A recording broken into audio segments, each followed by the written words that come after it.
સમગ્ર ગુજરાતમાં દબંગ કલેક્ટર તરીકેની છાપ ધરાવતા ગીર સોમનાથના કલેક્ટર દિગ્વિજયસિંહ જાડેજા અને પૂર્વ સાંસદ દિનુ બોગા સોલંકી વચ્ચે છેલ્લા કેટલાય સમયથી શાબ્દિક યુદ્ધ ચાલી રહ્યું છે।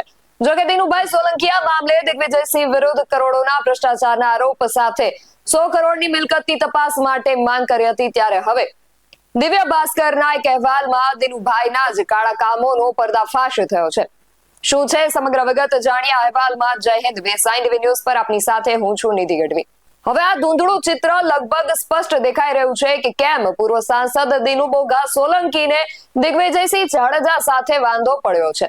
દિગ્વિજયસિંહ ખાસ કરીને ગેરકાયદે દબાણ ઉપર બુલડોઝર ફેરવવા માટે જાણીતા છે અને હવે દિનુભાઈને રેલો પોતાની નીચે આવવાનો ડર છે એટલે આ બધું કરી રહ્યા હોય તેવું લાગી રહ્યું છે, કારણ કે દિવ્ય ભાસ્કરના એક અહેવાલમાં એક ચોંકાવનારો ખુલાસો થયો છે, જેના અનુસાર વાત કરીએ તો જૂનાગઢના પૂર્વ સાંસદ અને તેના પરિવારના એક બાદ એક કૌભાંડો સામે આવી રહ્યા છે।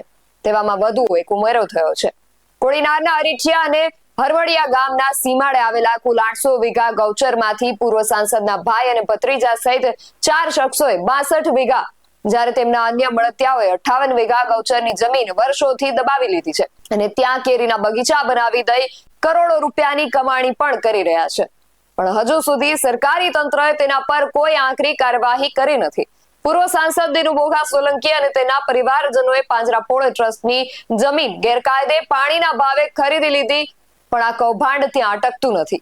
આ ટ્રસ્ટની જમીનની આજુબાજુમાં આવેલ ગૌચરમાં પણ સોલંકીના પરિવાર અને તેમના મળતિયાઓ દ્વારા દબાણ કરી નાખવામાં આવ્યું છે। અરીઠિયા અને હરમડિયા ગામના સીમાડે આ જમીન આવેલી છે।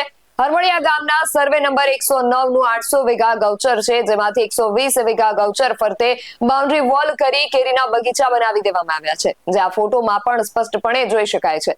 જ્યારે ગૌચરની એક ટેકરી પર તો મોટો હોજ બનાવી તેમાંથી ખોદાણ કરી ગેરકાયદે પાઇપલાઇન બિછાવી પિયત પણ થઈ રહ્યું છે, એ પણ અહીંયા સ્પષ્ટ દેખાઈ રહ્યું છે।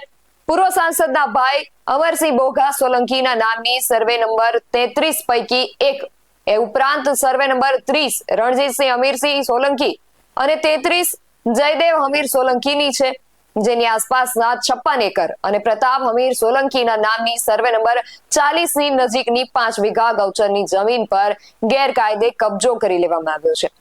આ તમામે પોતાની જમીનની આસપાસ ગૌચર દબાવ્યા ઉપરાંત મળતિયાઓએ પણ બીજી જગ્યાઓ પજાવી પાડી છે। ગ્રામ્ય વિસ્તારોમાં ગાયો માટે જમીન નથી મળી રહી અને જ્યાં ગૌચર વિશાળ માત્રામાં છે ત્યાં આવા શખ્સો દ્વારા દબાણ કરી ગાયનું ચરિયાણ છીનવી લેવામાં આવ્યું છે, જેને લઈને પશુપાલકો અને ખેડૂતોમાં ભારે ચિંતા અને રોષ પણ છે, પરંતુ તંત્ર કોઈ કાર્યવાહી કરી નથી રહ્યું। 250 એકર જમીનમાં પિયત માટે ગૌચરના ટેકરા પર જ હોજ બનાવી દેવામાં આવ્યો છે। પૂર્વ સાંસદના કુટુંબીજનોએ ગેરકાયદે ખરીદેલી પાંજરાપોળની જમીન ઉપરાંત ગૌચર પણ દબાણ કર્યું છે, તેમાં પણ ઘણી ચતુરાઈ વાપરી છે। ગૌચર ટેકરીની જગ્યા પર છે એટલે તે ટેકરીની ચારે તરફ બાઉન્ડ્રી વોલ કરીને તેની ઉપર હોજ બનાવી નાખ્યો છે। જ્યારે ગૌચરમાં દબાણના મુદ્દે ગીર ગઢડા મામલતદાર GK વાળા સાથે વાત કરવામાં આવી ત્યારે તેમણે કહ્યું કે સર્વે નંબર 109 પૈકીની જમીન ગૌચરની છે, તેમાં દબાણ હોવાનું સ્પષ્ટ થયું છે। ગૌચરમાં દબાણ દૂર કરવાની કામગીરી પંચાયતની પણ હોય છે, માટે પંચાયત વિભાગને સાથે રાખીને હવે કાર્યવાહી કરવામાં આવશે। માટે આ જે ચિત્રો સામે આવ્યા છે એ દિનુભાઈના આટલા ઉછળવા પાછળનું કારણ સ્પષ્ટ કરી રહ્યા છે।